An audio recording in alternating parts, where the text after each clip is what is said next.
হয়েছে দুলাভাই দুলাভাই প্রিয় বরগুনা, আমি আসলে আজকে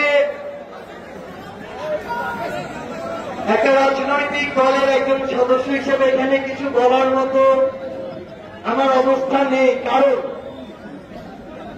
আমি আমার নিকট আত্মীয়ের বাড়ি যাওয়ার পূর্বে আপনাদের সামনে এসে হাজির হয়েছি। আমি এখন পর্যন্ত আমার নিকট আত্মীয়ের যে বাসা সেখানে যাইনি। এটা আমার সৌভাগ্যের বিষয় যে আমি বরগুনায় এসে এরকম হাজারো ছাত্র জনতা তরুণ প্রজন্মের সামনে এই উন্মুক্ত মঞ্চে আজকে দাঁড়াতে পেরেছি। আপনাদের প্রতি আমাদের জাতীয় নাগরিক পার্টি এনসিপির পক্ষ থেকে কৃতজ্ঞতা এবং বুক ভরা ভালোবাসা সবসময় থাকবে। আমরা যখন দেশ গড়তে জুলাই পদযাত্রায় বের হই, সেই জুলাই পদযাত্রায় আমার বরিশাল থেকে বরগুনা আসার সুযোগ হয়েছিল। এই যে রাস্তা, আমরা এপাশের যে রাস্তা দিয়ে বরিশাল থেকে বরগুনা এসেছি, এই রাস্তা দেখে মনে হয়েছে এই রাস্তায় 100টার বেশি মরণ ফাঁদ আছে। বরগুনার মানুষের জন্য এই রাস্তায় যতটুকু না সোজা রাস্তা আছে, তার চেয়ে বেশি রাস্তার বাঁক আছে। আমরা অন্তর্বর্তীকালীন সরকার সহ আমরা এনসিপির পক্ষ থেকে কমিটমেন্ট করতে চাই এবং আগামী বাংলাদেশে আমার এই বরগুনায় যারা রাজনীতি করতে চাইবে তাদেরকে স্পষ্ট করে একটা অঙ্গীকার করতে হবে যে বরিশাল থেকে বাইপাস হয়ে এই বরগুনা পর্যন্ত এই যে রাস্তা, এই রাস্তাকে এই বরগুনার মানুষের মরণ ফাঁদ হতে মুক্তি দিতে হবে। আমরা বরগুনা শহরের গলিতে গলিতে ঘুরেছি। এই বরগুনা শহরে রাস্তাঘাট দেখে আমাদের শুধু একটা জিনিস মনে পড়ছিল, ওই হাসিনা যে দেশ ছেড়ে পালিয়েছে, আমরা জানতাম ওই হাসিনা এই দক্ষিণবঙ্গকে নাকি উন্নয়নের জোয়ারে ভাসিয়ে দিয়েছে।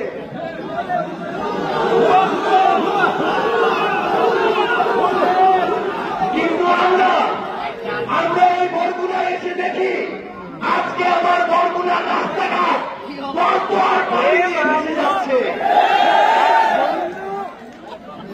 আমরা এই বরগুনা জেলার যখন হাসপাতাল সম্পর্কে খোঁজ খবর নেই, তখন জানতে পারি যে এই বছর বাংলাদেশের জেলা হিসেবে শুধুমাত্র ডেঙ্গুতে সবচেয়ে বেশি মারা গিয়েছে এই বরগুনা।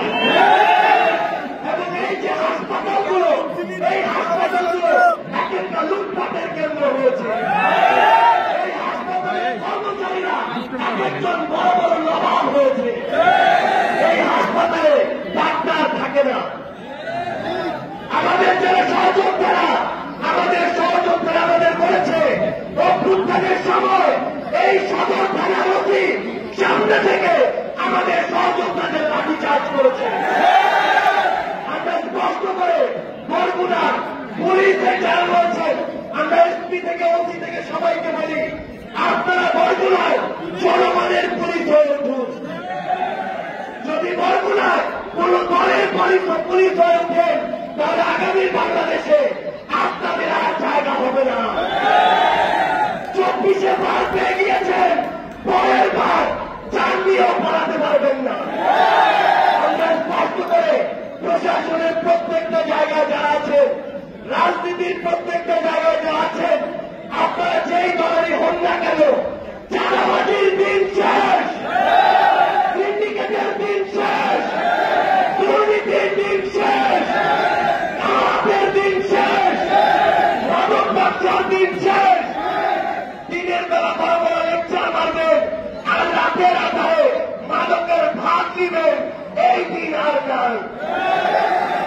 আমার প্রিয় বরগুনাবাসী, আমার পরিবারের বরগুনা, আপনাদের কাছে আমার আহ্বান, আপনারা যদি রুখে দাঁড়ান আর কারোর সাহস হবে না আপনাদের গলা চেপে ধরা।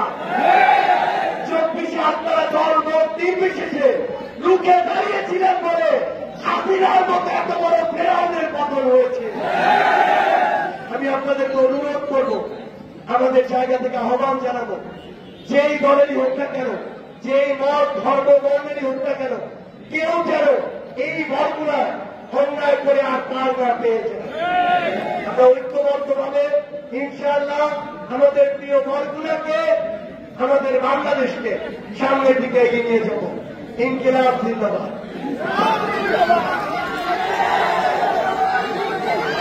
আচ্ছা, আমরা একদিন স্লোগান দিতে পারবো? দলগুলো একসাথে স্লোগান দিতে পারবো? 24-এর স্লোগান আবার একসাথে হবে? সবাই একসাথে গলা ফাটিয়ে ক্ষমতা না জনতা, ক্ষমতা না জনতা, আপোষটা সংগ্রাম, দালালিরা রাজপথ, দিয়েছি তো রক্ত, আরো দেব রক্ত, রক্তের বন্যায় ভেসে যাবে অন্যায়, আবু সাইদ মুক্ত, শেষ হয়নি যুদ্ধ, আমাদের যুদ্ধ এখনো শেষ হয়নি।